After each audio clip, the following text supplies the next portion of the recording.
FUT মাধ্যমে hair ট্রান্সপ্লান্টটা complete হয়ে গেছে। সকালে যেটা আমি ড্রয়িং করেছিলাম সেই মানে অনুযায়ী আমরা একটা ভালো করে পুরো হেয়ার লাইনটা আমি করতে পেরেছি।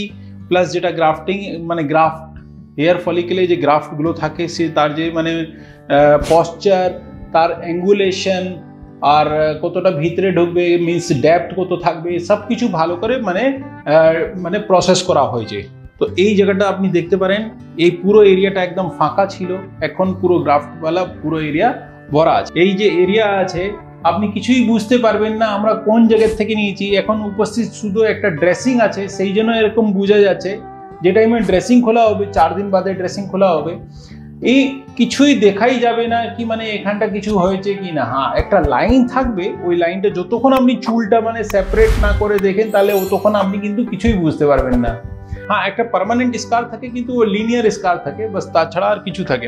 আর বেসিক্যালি সব থেকে বড় যে জিনিসটা থাকে মানুষটা যে ভয় খায় সেটা হচ্ছে পেন। তো আপনার কতটা পেন হয়েছিল?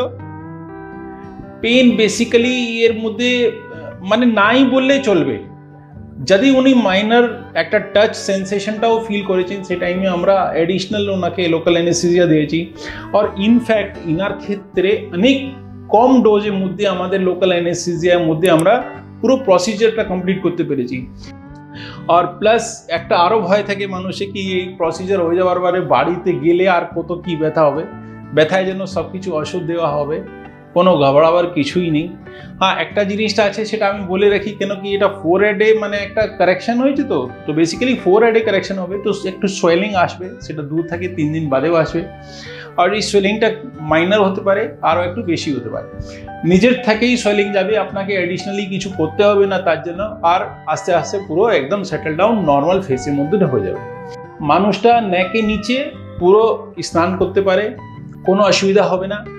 হেড যেটা পার্টিকুলার পজিশন আছে তার মধ্যে আমরা একটা স্প্রে প্রোভাইড করি, ওই স্প্রেটা 2 ঘন্টা অন্তর অন্তরে দিতে হবে। তো এই জিনিসটা হচ্ছে খাওয়া দাওয়ার মধ্যে হচ্ছে বেসিক্যালি শক্ত খাবারটা আমাদের মনা থাকে, স্পাইসি অয়েলি ফুডটা আমরা শুরু দিকটা অ্যাভয়েড করি। তো এই হচ্ছে সব জিনিসটা। ঠিক, থ্যাংক ইউ।